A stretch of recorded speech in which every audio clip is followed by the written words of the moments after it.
This episode is brought to you by CarterComics.com.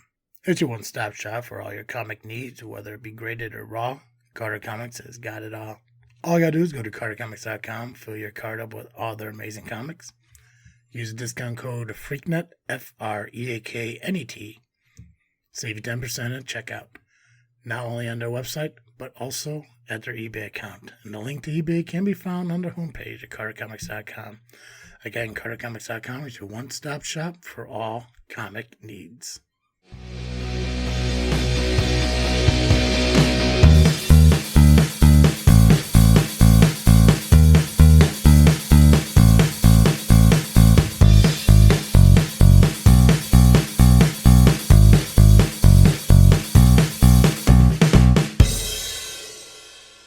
What's up, everybody? Travis D here.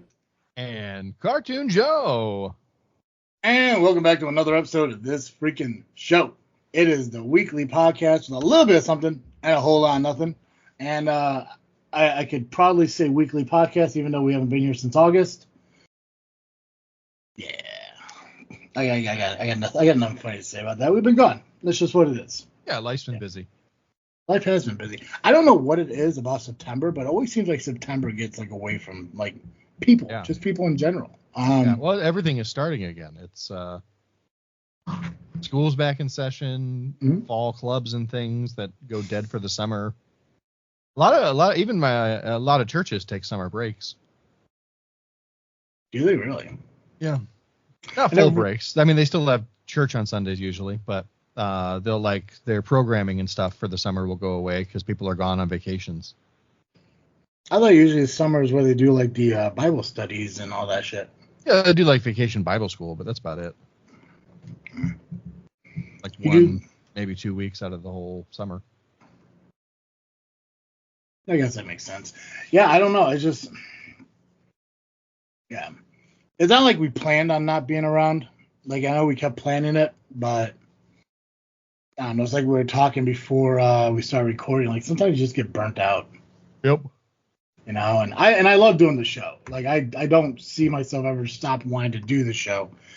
It's just with the whole, you know, like cemetery stuff that we just got done filming at the beginning of September and working on the editing for that and stuff like that. It's just, I guess it's just nice to take like a little semi break and everything from the podcast and stuff, which, I mean, we'll be fine. You know, we'll just hit the ground running on it again. Freaky show starting up in next week. No, week after. So a couple weeks. Yep. I think it's like a week from Tuesday's October 1st. So yeah, I don't know. That's my favorite time of year. We already got all the shows kind of scheduled for what we're going to do. I already have all the notes for all the shows and everything. I think we got the list of books that Freak Joe's going to read and everything. So. Nice. Yeah, so for anyone who thought that we were just being lazy, no, not true at all. No, we were preparing for the future by not really committing to the present. I don't know if that makes sense. That's right. Yeah, I think that sounds right. Joe, how you doing, though? I'm all right. Tired. Right? Not as tired as you. I slept last night, but I was in bed by like 9 o'clock, which is why I didn't answer your text. Nah, dude, and I wish I could do it, but I know if I went to bed at 9, there's no way I'd stay asleep. Even going to bed at 4, like I woke up at like 5:45 wide awake. Wild.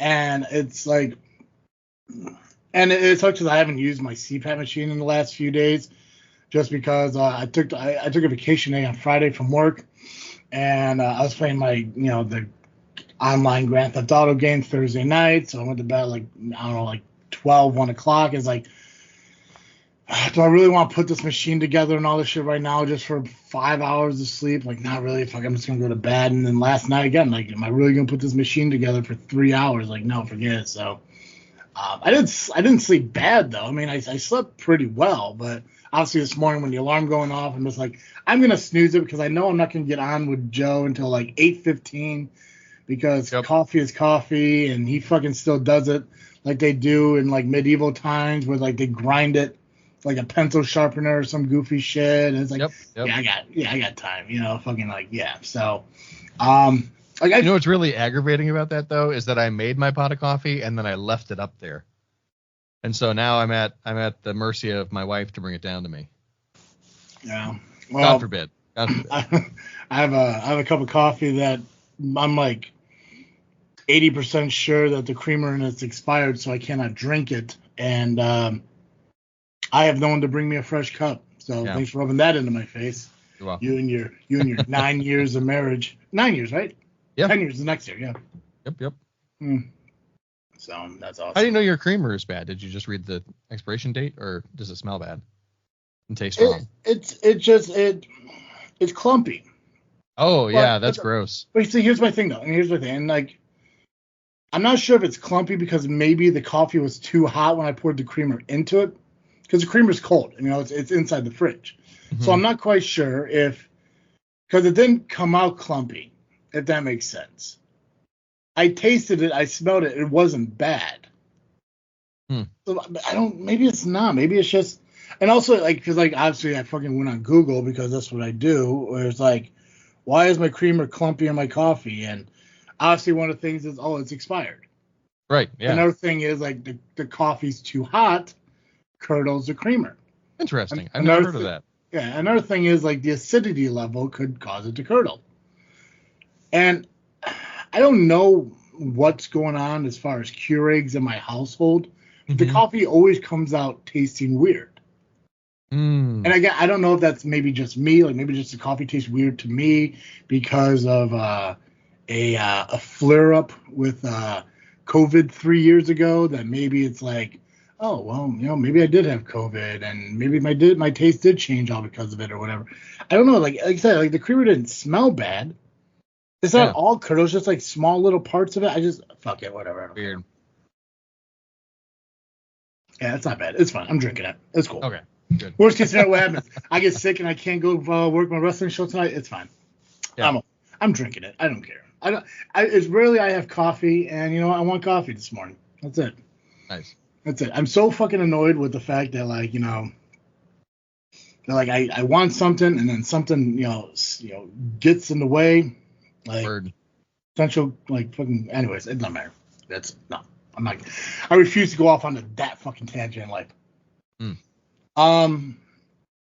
didn't really know what we're gonna talk about today. I don't think we really planned for anything. It's more just like, hey Joe, you free tomorrow morning, 8 a.m. Solid clutch. Okay, see you then. And then we always end up into a conversation about something. Yeah. I just don't know where we're gonna lead today, because I kind of wanted to talk about Statesville. Oh, look at that. See that, folks? That's love right there. Thanks. That is love. Yeah, I know. I missed it. Yeah. Look at that. Look at that happiness. Big cup of coffee. What the fuck is that? It's a Stein, isn't it? Death Wish coffee mug. Up a little more. St. Patrick's Day edition. Up a little more. There we go. Nice. Yeah. How many Death Wish coffee mugs do you have? I have I think. I got this one, and then I have 2 of these guys. Were they gifted when they were sponsors, or? No, I bought them. Did you just thumbs down yourself? What? Did you just thumbs down yourself? I didn't even notice. There was a little thumbs down bubble that came up on your screen. Oh, that's hilarious. Yeah, I'm not sure what it was. It's like once you showed the mug, that's when it showed up. I'm like, yeah. But yeah, I very briefly, before I was banned from buying new mugs because we have too many already, I thought about becoming they have like yearly. Yeah. So this is the 2017 Death Wish mug, and I was going to become a collector, and then I was told I wasn't allowed to collect mugs, which is fine. I don't need them. Yeah. What year is that one? Also 2017? This one wasn't a yearly one. It was a special St. Patrick's one. Oh. Don't remember the year. God, please don't pour coffee on yourself. Yeah, or my expensive computer. That is true too. Yeah, or the computer. Yeah, I'm not sure which one would be worse. But also, I don't know how hot that coffee is. So it's hot. Oh, it doesn't have the year on it either. That's weird. It's number 430 out of 1,000 though, so that's neat. There we go. So I thought about talking about Statesville because I know we kind of mentioned it while we're on our trip that they're shutting the prison down and all that stuff, and yeah, I wasn't quite sure if it's like maybe it's just too much time has passed where it's like, what's the point about talking about it anymore? Right. But Yeah. It's closed. Oh, wait. Hold on. Not fully closed yet. no, it Most looks like men have to be moved out by the end of this month. They got like a week. September 30th, yes. Federal judge has ordered most men incarcerated there to be moved out by September 30th, citing the dangers posed by buildings that are likely falling apart. People locked up there have long complained of inhuman living conditions, undrinkable water. A state commission study last year found Statesville was in such despair that it was nearly inoperable. At the same time, its proximity to Chicago means it had some of the richest educational and cultural programming in the state prison system. But the judge's order has meant abrupt transfers for the men incarcerated there, throwing the future of the intellectual community into question as the state seeks to build a new prison on the site in the coming years. WBEZ and Open Campus asked men currently and formerly incarcerated at Statesville for their thoughts on closures. Below are excerpts from their emails or from interviews, which have been edited for clarity and brevity. James Lenore. Once I got on the bus and found out I was going to Statesville, I was happy because I knew I had potential to educate myself and also work better on my case than I could in Menard Prison, which I think is like Southern Illinois or Indiana, Illinois. Pretty sure Southern Illinois, yeah. So yeah, certain things worked out good, but under the conditions I had to live through, I'm forever traumatized. Like, I need to drink bottled water. I like filtered water. I have to see it. It's things that you shouldn't you shouldn't have to go through, that you go through that I wouldn't want nobody else to go through. I risked me dying in Statesville to get out of prison. James Soto, 62 years old. I came there in December of 1982. I went to D House, and I remember going to 3 Gallery and into a cell that had this gray peeling paint on the wall. I looked at the sink, and I noticed that it had a brown rust stain there, and I thought, well, maybe over the years it just happened to build up. But I was soon learned that the water itself comes out rusty brown. The heater worked on and off, so there would be nights that I'd be cold in there. And I remember walking on the gallery and noticing that the gallery kind of leaned outwards. The weight of the building was literally falling and causing these steel bars to bend. Man, there were times when I thought that the walls didn't look straight, and I just never gave it a second thought. Yeah. Well, so you were there doing, I don't want to call it ministry. What was it you were in there doing? I was part of my seminary had a class, one of the education programs, at the prison, and so I was classmates with a bunch of these guys. I think James Soto, who you just read, was in one of my classes. What do you mean class? Like you were taking the class along with them, or you? Yeah, like we were taking theology together or whatever.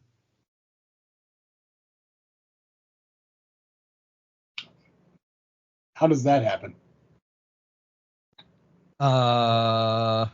Just explain how the program works. Because I thought you were there educating, but you were actually there taking. No, I was being educated. So you went to jail as a I don't know, a civilian, I guess, or whatever, just to take a class with prisoners. Yep. Did you know that when you signed up for it? Yeah. Oh. That's why I signed up for it. I was curious about it. I was like, I got to know about this. This seems interesting. Yeah. Now, what was that classroom? What was it? Yeah, they got they have a whole block of the prison that is classrooms. Yeah. You got to come in through the maximum security entrance, and there's the entrance building where they check your shoes, make sure you're not smuggling anything in. If you have a backpack, it's got to be clear plastic so they can look into it. All this stuff. Once you get through that building, you have to go outside and then into another building that looks like it looks like a high school. I swear to God, from the front, the facade of the building looks like a high school. And and you go in, and you have to wait for them to. We would like line up, and there would be like a bar, like a gate door that they'd let us through, that was always the longest wait. We'd have to wait there for. Sometimes it'd be right away. Sometimes we'd walk right through. One time I think we actually waited about 15 minutes, and then the prison went on lockdown and we had to leave. And so they let us out because we weren't technically all the way in yet. Yeah. And then, and then we'd walk through, and there's this whole maze of things, and we get to this bank of classrooms, and they're just cement rooms with a blackboard on the wall. No doors. So what could you bring in and what couldn't you bring in? I don't see like you guys. In my mind, I imagine you either like you have to have a computer to type in because you can't have any pens or pencils or sharp points. So it's either computers or like felt markers. No, we were allowed a pen or pencil. There were, I can't remember what the rules were anymore, but there were like specific rules about what kind of pen or pencil you could bring. Gotcha. And then they also, we actually, I'm pretty sure we could not bring computers in. We were not allowed to do that. And because you can hide stuff inside the case of the computer. Makes sense. That makes sense. Yeah. What else? I think as long as it was in the like clear prison approved backpack, there was a lot of stuff you could bring in. But I never got that backpack. I would just come in usually with a notebook and a pencil. And that would be it. I think the majority of my classmates did too. How many people were in the class, and how many of them were students, and how many were incarcerated? I think there were between 30 and 40 of us, and it was about half and half. Gotcha. Yeah, because we'd like just by happenstance, the way we ended up sitting in the room, it would almost be like insider, outsider, insider, outsider. You know. Okay, so they kind of meshed you all together. Yeah. Okay, gotcha. There were warnings to like the women, like, hey, there were much stronger restrictions for women than there were for men. Like they weren't allowed. We weren't really supposed to wear rings or earrings or stuff, especially if it had sharp edges. And those dudes are charming. I can't. They are very charming people, and they are starved for female attention because it's all men. It's a men's prison. And so the women were warned, like, hey, they're probably going to try to hit on you, and you got to figure out how to tell them absolutely not, or how to get help, or like just be aware of it because it's happening. Yeah. You know, that kind of stuff. I got you. Cool. Alan Vega, 40 years old. I have been in prison for nearly 25 years. I have practically grown up here. Within those 25 years, I have developed some great relationships with people who have been a father figure to me, brother, uncle, friend, in essence, a family. I won't miss the structure of this place, but I know I will miss the great people I had the opportunity to grow up with. Great people who challenged my old ways of thinking, helped me grow, and taught me a different way of life, and kept me safe. My fellow incarcerated people, my teachers, volunteers, and yes, even the correctional staff that treated me humanely, with dignity and respect. Even the ones who didn't, I thank you because you taught me self-restraint and how to forgive. I wish the closure process could be done differently instead of rushing it, because when things are rushed, mistakes can happen. Perhaps this is an opportunity for Governor Pritzker to make a historical change to end mass incarceration and do the right thing in bringing back parole and granting clemency to those men and women who have truly changed their lives. I thought parole was a thing. I have no idea. I know usually if you go to Statesville, you are probably a lifer. Yeah, well, So okay. maybe like some people can get parole if they're not lifers, you know. Is the execution state still there? I don't know. In 1977, capital punishment was reinstated in Illinois. In 1983, the state adopted lethal injection as the default method of execution in Illinois. But the electric chair remained operational to replace lethal injection if needed. 11 executions were carried out by lethal injection at Statesville between 90 and 98. In 98, the site's execution was moved 305 miles southwest to the Tams Correctional Center in Tams, Illinois. Okay. In 2011, Pat Quinn signed legislation ending capital punishment in the state of Illinois. Okay. Current use of prison averages $3,500 with an annual cost of $32,000 per prisoner. Statesville, 1,300 employees, make it a level 1 facility, the highest of 8 security levels designations. It is also a minimum security unit commonly referred to as Statesville Farm, which is a level 7 facility located within the new Northern Reception Center located south of the main facility. The Northern Reception Center accepts incoming prisoners from the county jails and the northern 2/3 of the state. Statesville is located 2 miles north of Joliet and Crest Hill, 64 acres, surrounded by a 33-foot concrete perimeter, 10 wall towers. Statesville is often confused with the former Joliet Correctional Center, which closed in 2002, located in nearby city of Joliet. Former Joliet Prison is much older and smaller, located 2.5 miles southeast of Statesville. Okay. Oh yeah. So here I found there is a paroleillinois.org that is advocating to bring back parole. Apparently, from what I'm seeing here, they ended parole in Illinois in 1978. Really? But there's also, the thing is though, is I also Googled and I found there is like a parole board as part of the Department of Corrections in Illinois. So I'm not sure what's up. Okay. Huh. That's interesting. Flanard Miller, 43 years old. The conditions here at Statesville are horrible. There is no ventilation system in the cell houses. The bricks on the outside of the building have deep cracks in them, starting from the ceiling all the way down to the foundation. The stairs in E House appear to be on the verge of collapse. The outer bars of the cell houses are bulging outwards from the pressure of the ceiling caving. I believe it's great that they are finally shutting Statesville down. One of the main reasons is that it is unsafe here for staff and inmates alike. I also think it would be a huge loss to community. Most of these guys have been around each other for 15 to 30 years. The Islamic community is at a big loss because the brotherhood that they have built. There is a petition started for the Muslims in Statesville to be sent to Sheridan because it's closer so we can finish building our Islamic community. There's a petition started for all Muslims in Statesville to be sent to Sheridan. Okay. Yeah, I read that right. Yeah, I know that was one of the things the teacher who I'm friends with on Facebook that I had for that class, and she was the head of the School of Restorative Arts at North Park, which is like the specific program that runs it. Mm-hmm.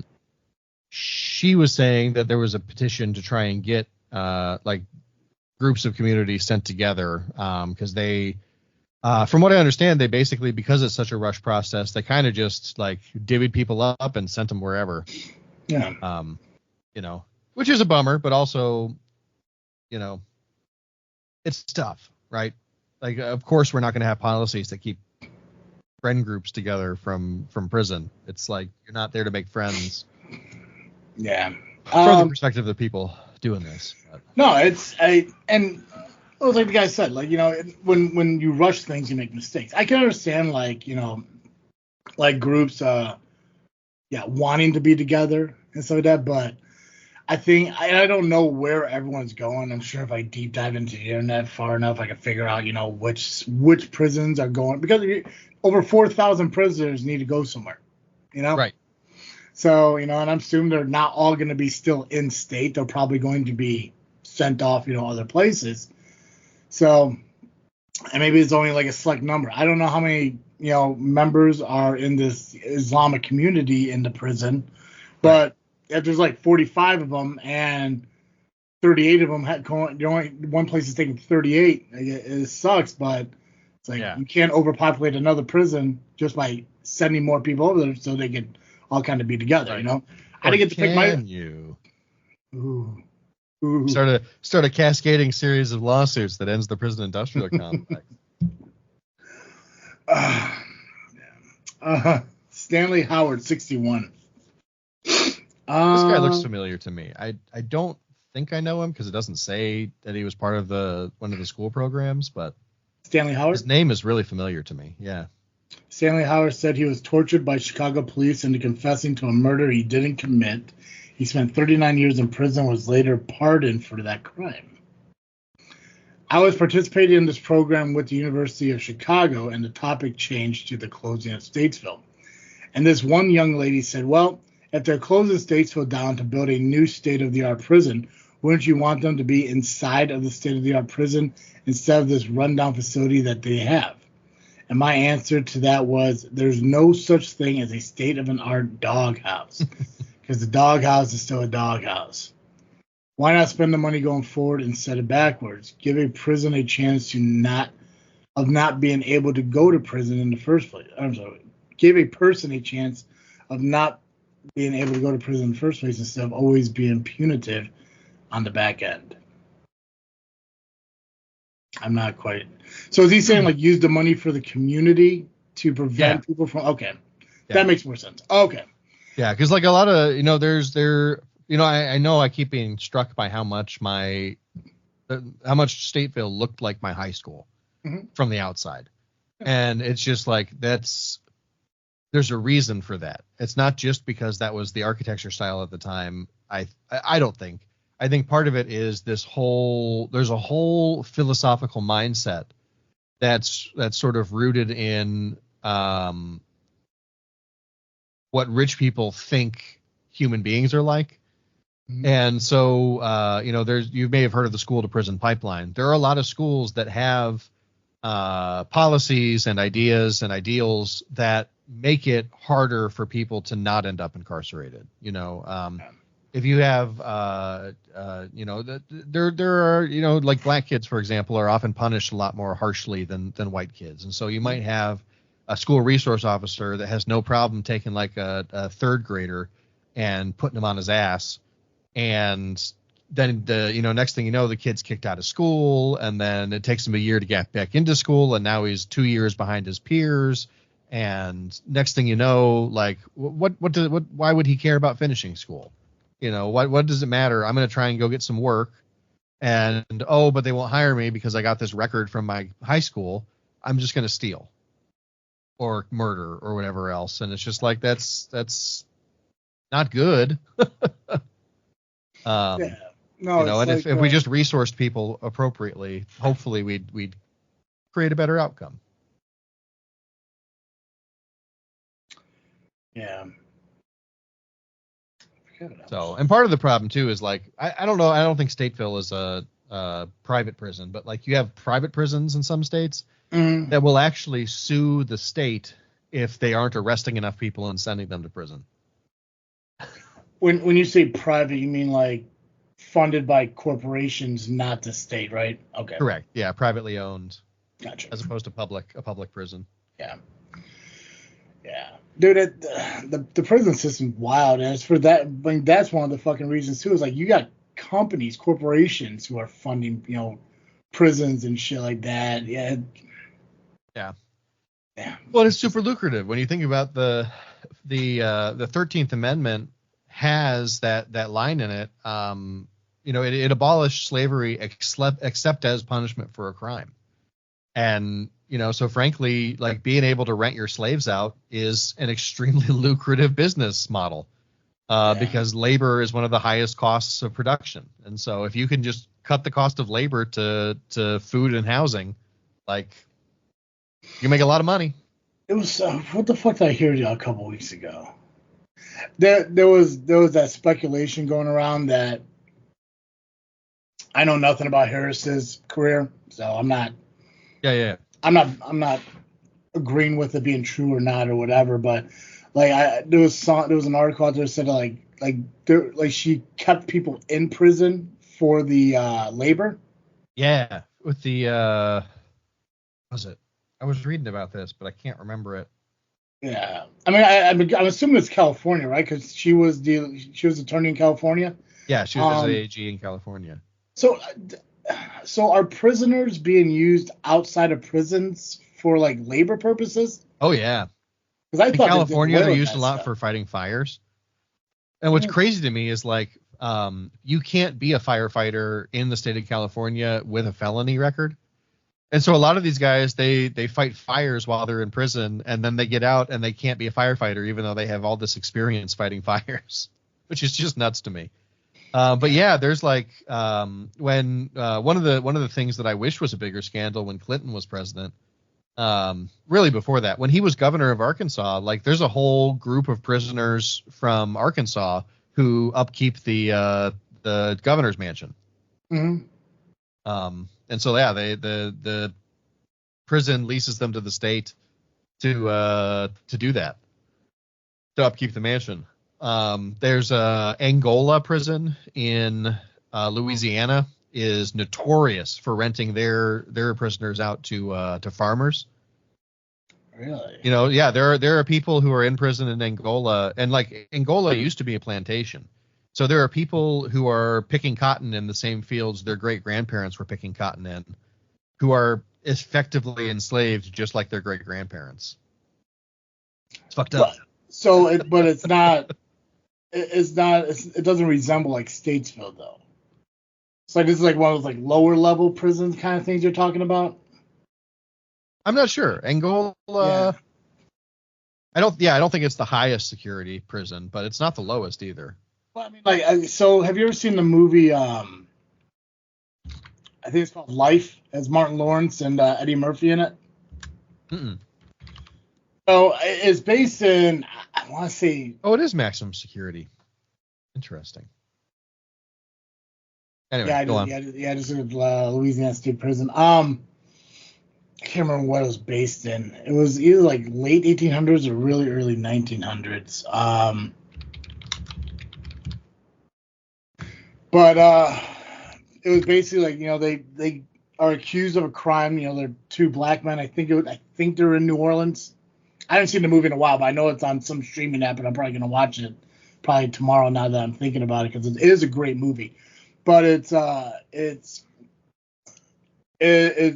Martin Lawrence goes out like on a night out of town. I think he's with his fiance or girlfriend, and they're just enjoying a night out, you know. And you know he likes more of the kind of like the proper life, like just enjoys like getting dressed up, going out, having drinks, and like, you know, just being involved, you know, with, you know, society. But obviously with the time that it's based in, black people and white people still aren't comfortable meshing. That's why I want to think maybe it's like, I know there's vehicles, I know there's cars, so I don't know, early 1900s, whatever the hell it is. Gotcha. And then there's Eddie Murphy, which I think he's kind of like a pickpocketer, kind of a hustler, small time thief. Yeah. Anyway, somebody gets shot, and because they're in the vicinity of it, they get accused of it. They're sent to life, and they go to a plantation, something similar like what we were talking about here. And they live in bunkhouses. There's no big ass walls and shit like that. It was, if you run out there, the dogs will get you or they'll shoot you and shit like that. I mean, are places like that still around today? Like, are there prisons where there isn't any fences, there's no gates, it's open field, but you know, if you go running and they see you, they'll chase you down. That's what I think of when you're talking about the Angola prison and all that stuff. Gotcha. But wait, what the hell did they even call it? Yeah, I don't even have that up anymore. Life, let's see if it says what year this was. So in 1997, a Mississippi State Penitentiary elderly convicted Willie Long tells a story. New Yorkers from different worlds meet in a club in 1932. So, okay, so yeah. So if you haven't seen it, great. It's a great movie. I recommend watching it. Yeah, I feel like I've been seeing clips of it on like YouTube Shorts or whatever. Yeah, if this is right, it's on Netflix, and I think that is right. It is a really good movie, and it's funny, and the ending's really cool too. So it's nice. Just an overall good movie. You ever get a chance to watch it. I kind of want to read. I want to make sure everyone's voice gets heard. So how much time do we have? Oh, we got time. Cool. Yeah. Because I don't want to just read some of these. I want to read everyone, so everyone kind of gets a feel how all these guys are feeling. Yeah. Bernard McKinley, 39. I was in the first ever created Statesville debate team. Nice. I also was in a DePaul College course. I was in a couple of prison plus neighborhood art/education project courses, as well as I enrolled in the Northwestern Prison Education Program. I commend anyone that's trying to better themselves and pursue higher education, but at what cost? Are you willing to jeopardize your health or even your life for education? Which, is crazy to say because I love my education. At the same time, I love myself more, and without myself, I can't have an education. True. Bernard McKinley is in his first year at Northwestern University Pritzker School of Law. Good for him. That's awesome. Daryl Fair. Daryl Fair is a graduate of Northwestern Illinois and a current master's student at North Park Theological Seminary. Daryl Fair 56. This closure represents the beginning of the end for most of these programs. Statesville allowed us the space to learn and grow, and I fear that our new host site might not be as welcoming. Will they welcome our new community? Will they place and see value in us as our Statesville facilitators did? Will our long-term community be delegated as non-priority essentials? Here at Statesville, these learning institutions have helped repair communal and family relationships. What will become of those bonds? Will we stand and be able to teach and learn of not weaponizing higher learning to rise above others, but rather to lower yourself meeting people where they're at? Nice. Jamal Picard or Baker. Yeah, I think Baker. Is it Baker? Jamal Baker, 40. I am concerned that the dispersing of academic programs to various facilities that may also be... So these programs are just designated as Statesville? Yeah, they've got a specific curriculum deal with Stateville Gotcha. to be able to come in and do stuff. And you got to do all these security clearances and all of this stuff to be able to, even as a student, to be able to go there. It's much more stringent to actually set up a school program within it. Gotcha. I am concerned that the dispersing of academic programs to various facilities that may also be in states of disrepair can make these prisons appear viable and therefore less prone to future closures for the sake of access to academic programming. Who is to say that displacing these programs won't jeopardize their abilities to commit long term? Yet I am optimistic that this dispersion of truly transformed and educated people will cause waves of positive cultural changes across the receiving facilities, further evidencing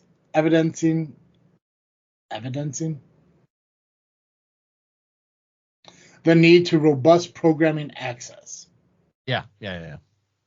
Evidencing. I don't know if I've ever heard that. William Peoples. We are not a monolith. I don't know what is that. A monolith, like a singular stone object. So I can speak for all or even most incarcerated humans who are currently enrolled in educational programs. However, I will say this. Many of us just don't want to die from poisoned water, or from inhaling mold spores, or from cancer due to the unhealthy environment we are forced to live in while trying to improve ourselves and gain an education from an elite college or university. Lauren Frost is the lead producer of Prison Cast.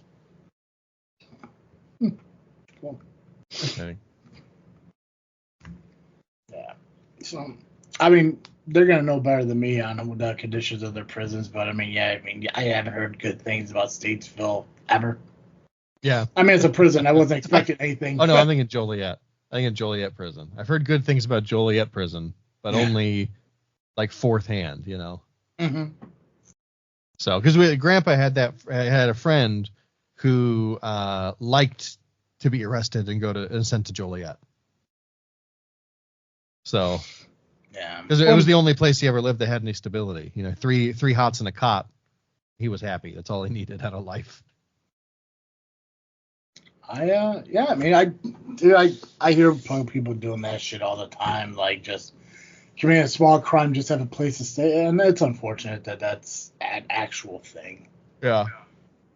Yeah. Well, I remember like one of the sermons I heard as a kid that really stuck with me had a story about, it really was just the story that stuck with me, but there was a girl who basically kept getting in trouble and having to do detention, who was like otherwise a really good student. And so they were like, why do you keep getting in trouble and getting yourself in detention? She's like, heat and light.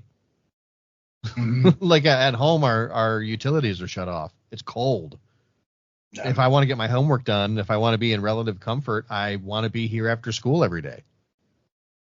And I think, of course the story ends with her, getting permission to just stay without having to do detention. But it's nuts. Yeah, well, that's why school programs are important. Absolutely. Let's see. In the 1940s through 60s, the U.S. Army tested malaria vaccines on the prisoners, who in return received good time considerations. Oh, nice. A photograph of the interior of the F house is used to demonstrate the concept of the panopticon in some editions of Michael Foucault's Discipline and Punish.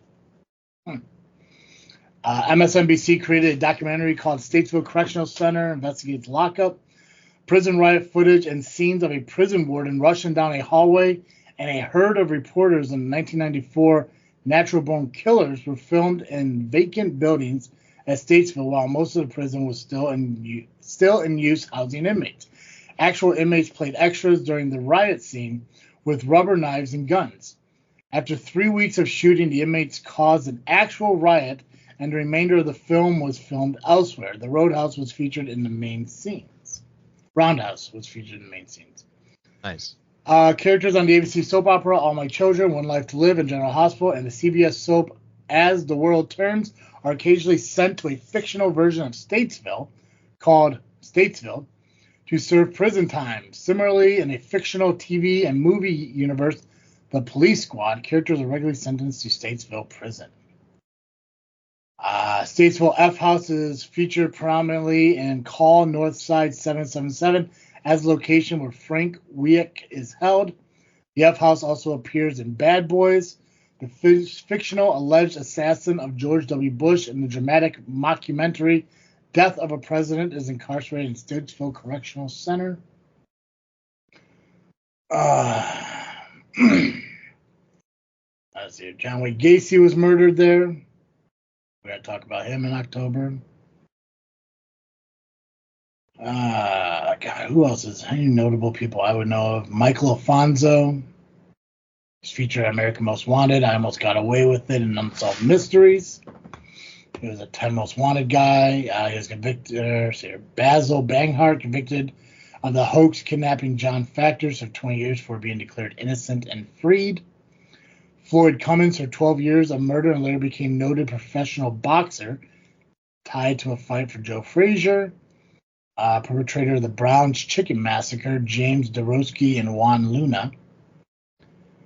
James Files sentenced 50 years for the attempted murder of 2 policemen originally at Statesville before being transferred to Danville Correctional Center. Later made false claims of being involved in the assassination of JFK. Jordan Hill, one of the 4 participants in the 2017 Chicago torture incident of a mentally disabled man who was captured on Facebook Live. I remember that. What was that? Wow. One of the 4 participants in the 2017 Chicago torture incident of a mentally disabled man that was captured on Facebook. He was, this is one of 4. I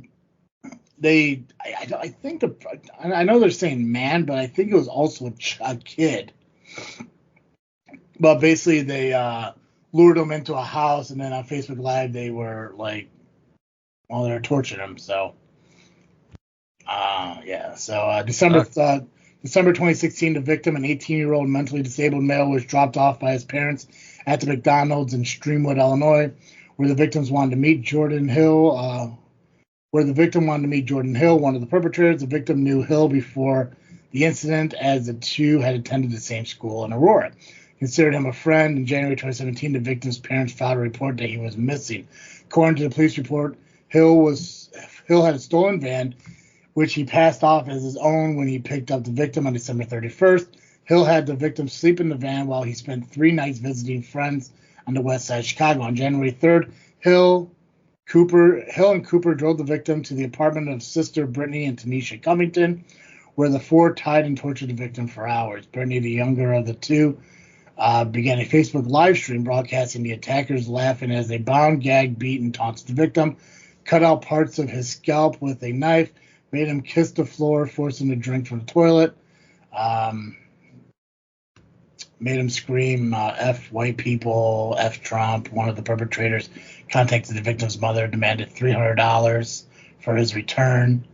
Facebook Live captured only 28 minutes of what the hour-long attack, but he said, so they got caught. Yeah, if you're going to fucking kidnap somebody and torture them, don't put it on Facebook Live. Yeah, no kidding. Stop filming your crimes, you dummies. Right, Jesus. William Herons, convicted of 3 murders in 1946. Oh, wait, hold on a second. What did... So Hill got 8 years in prison, Cooper got 7, Tanisha got 3, and Brittany got 4 years probation and community service. But I think he was the only guy, so obviously he's at Statesville. I don't know where the other ones are at. Yeah.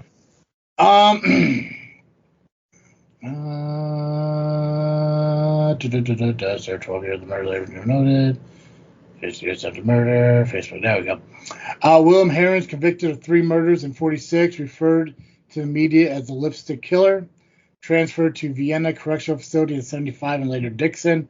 Larry Hoover, founder of the Gangster Disciples Street Gang, transferred to ADX Florence in 97. Mose Jefferson, convicted of robbery and served 9 months in 1967. Later became the field lieutenant in the Illinois Democratic Party, and in 2009 was convicted of bribery in New Orleans. Nathan Leopold, transferred from Joliet, half of the infamous 1924 Leopold and Loeb case, found in Statesville correspondence with Richard Loeb. I can't remember these folks. Richard Loeb. I want to say I read about Leopold and Loeb. Sound familiar? I think it was from a podcast. Were 2 American students at the University of Chicago who kidnapped and murdered 14-year-old Bobby Frank in Chicago in 1924. He committed the murder characterized at times crime of the century, hoping to demonstrate superior intellect.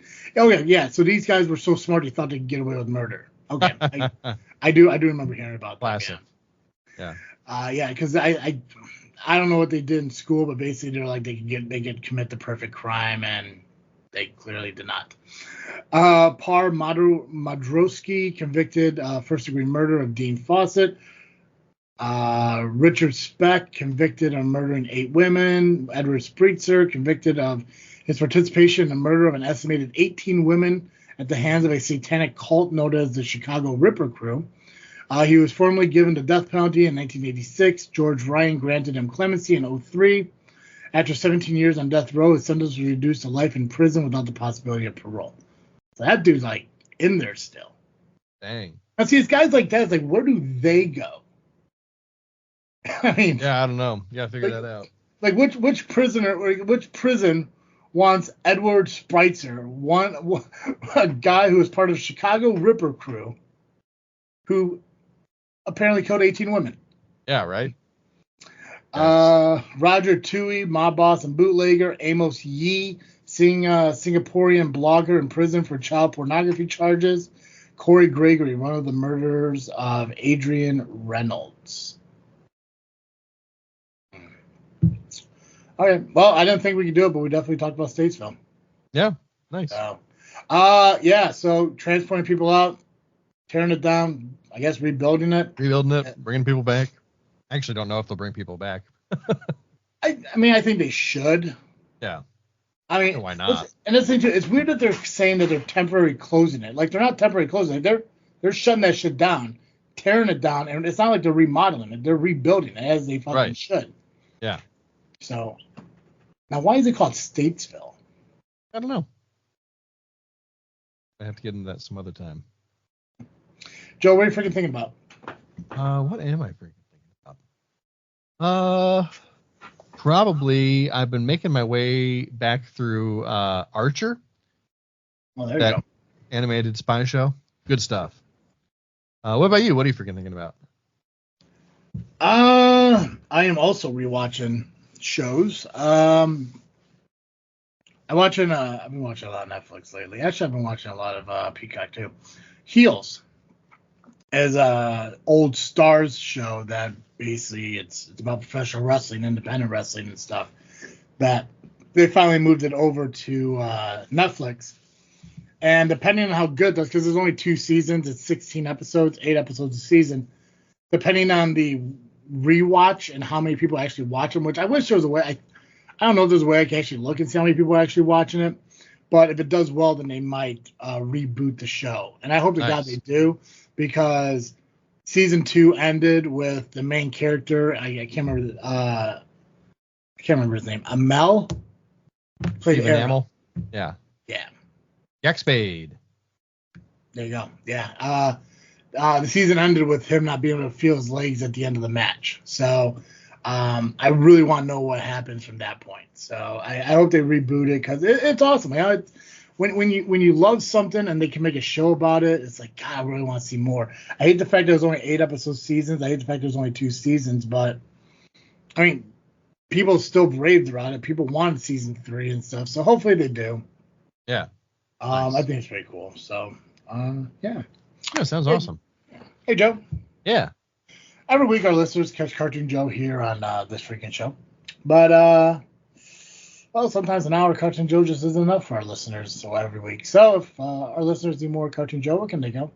If you need more Cartoon Joe, you can find me over the Geekcast Live podcast at violentpress.com. You can also find us on Facebook, iTunes, Spotify, and Twitter by searching Geekcast Live. Awesome. Guys, make sure you follow us on social media, Facebook, Instagram, and Twitter, just by searching This Freaking Show. And continue to listen to us wherever you pick up your podcasts, whether it be Spotify, Podbean, Apple Podcasts, whatever. If you search it, search This Freaking Show, we'll pop up. If you want to watch the podcast, you can do so over at the Freaknet Studios YouTube channel. That's where you'll check out our cemetery vlogs coming in October, because in less than, 10 days from now, This Freaky Show comes back. That's right. So Joe's here for another week until he takes a break and the Freak Joe returns. So I've been thinking about getting decorations, but I'm not quite sure yet. Nice. I don't know. Oh, that's not a bad idea. Right? It's like, I don't. Well, I'll figure it. And maybe I don't know. I don't know what I'm doing in my life. Who knows? Guys, that's all I got. As always, I am Travesty. And I'm Cartoon Joe. And thank you for listening to another episode of This Freaking Show. I'm out.